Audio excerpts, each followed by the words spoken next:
Welcome, welcome, welcome once again, my friends, to another ITV broadcast presentation of Red Soup Kitchen, Letters to Friends.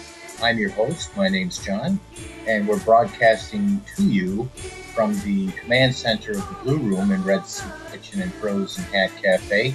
Actually, we're nestled within the bosom of the Finger Lakes region of Central New York, recently elected one of the most beautiful places in the world. And we're here today to bring you some interesting information, as we always do. We're focusing on autism, the hot button topic, which now the prevalence rate recently, as announced by Colleen Boyles, director at the CDC, has announced that it's 1 in 50. That brings us to epidemic proportions. I got a whole bunch of stuff. We'll never have enough time to cover it all, but we're here with you 10 minutes tonight. And no, we won't be taking any calls from the audience tonight. A couple things. Well, as you know, and I like to bring attention to my background periodically, there's a sign behind me, and it says, no flu shots today. I put the no in part myself. One thing we're trying to do here is bring awareness to the fact that there are harmful contaminants in flu shots that until as of recently we haven't even been aware of. We know about mercury. We know that mercury is a cause of autism. There are many other contributing factors that exacerbate the problem. That's a big fancy word I learned not too long ago.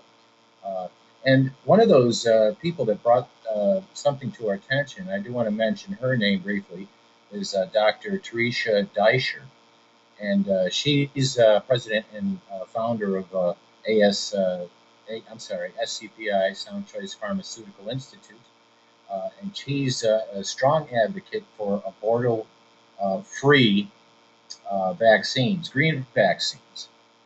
And she, in fact, if you look at the bottom of the chart there, you can see she's got a couple of illustrated graphs. There's change points, as you can see, 1990 to 1995, when they introduced the Varivax MMR2 vaccine with a double compliance, 1995, and her statistics compiled information from the Department of Education and other medical records to come up with an accurate account of the change points directly related to the introduction of the aborted fetal cell lines, which actually are contaminated. They're fragmented, shorter DNA strands that recombine with ours.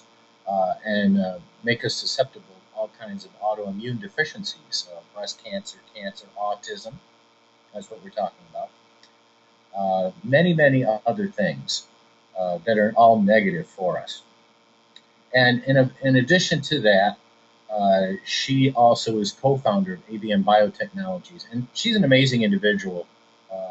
We had an opportunity to meet with her in a GoToMeeting on December 8th of last year. And she spelled out a presentation, she gives some similar to she gives to Congress and congressional members, bringing attention to the need for awareness to the aborted fetal cell lines and how dangerous they are, the contaminants that go into the vaccines. In addition to that, you've got thimerosal preservative, which is mercury, 49.6% by weight. So there's all kinds of things that need to be addressed in regard to this. And I just want to say that in addition to being an advocate for her and she being an advocate for green vaccines, she's actually got 23 U.S. issues patented to her credit. And she's the first person in the world to identify and clone a stem cell from the human heart. So she carries a lot of weight, and she absolutely does know what she's talking about. So we're trying to bring national awareness to her, and in doing so, what my dad has done, and I've been a contributing researcher, is to write a book. That's right, absolutely, positively, for sure. And we got her logo right on the book, and her picture right on the book. Very attractive woman, very intelligent woman, and this will bring awareness to her company, and hopefully bring about some changes, some necessary changes into the vaccine issues, which are highly controversial. And there's two schools of thought on that, pulling against each other. So, that said, in the book. As you can see, by the way, over there on my right, there's another young lady down there. Can I say that? Nah, I really shouldn't. By the way, that's CEO, President and CEO Karen Ignagni. That's how you pronounce her name, Ignagni. And she's in charge of American Association for Health Plans. Well, she was in 2002 when the contract was signed between her. The CSD let out a contract and signed it with American Association of Health Plans. Since then, they merged in 2003 to form American Health Insurance Plans, and they're the ones back in under the name of American Association Health Plans that actually signed the contract for approximately $195 million to keep the VSD information away from the public.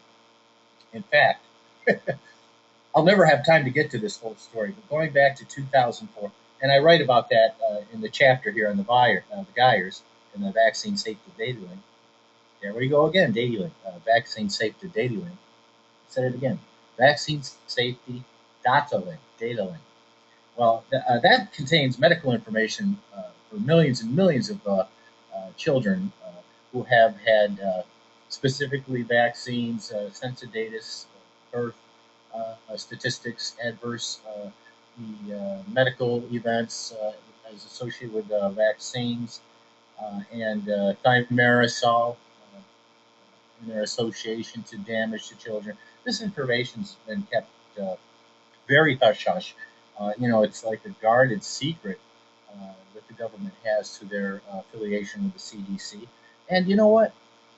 Dr. Robert Chen, who was then acting director of the National Immunization Program, he was the only one, the most powerful person in safety vaccine, control. He was the only one person who had access to this information, only when he wanted to see it, until he was ousted from his position. Well, anyway, as I go on, back in 2004, the IOM came out, the Institute of Medicine came out with a report that was flawed, and they manipulated data that the Geyers had acquired and presented.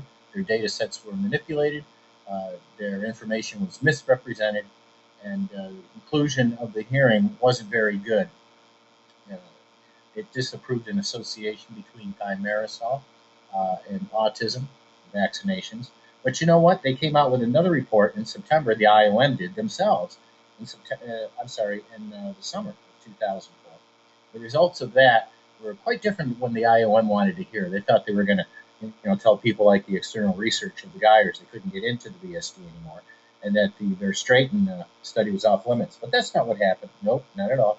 The 2005 report, which was the Vaccine Safety Research Data Access and Public Trust report, came out and said that the 2004 report was flawed, manipulated. The government purposely withheld information.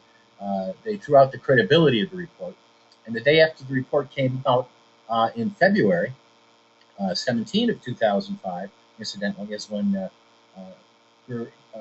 Gerberding, she was the director of the CDC. Gerberding, that's not her name. I was saying it wrong, but that's very funny anyway.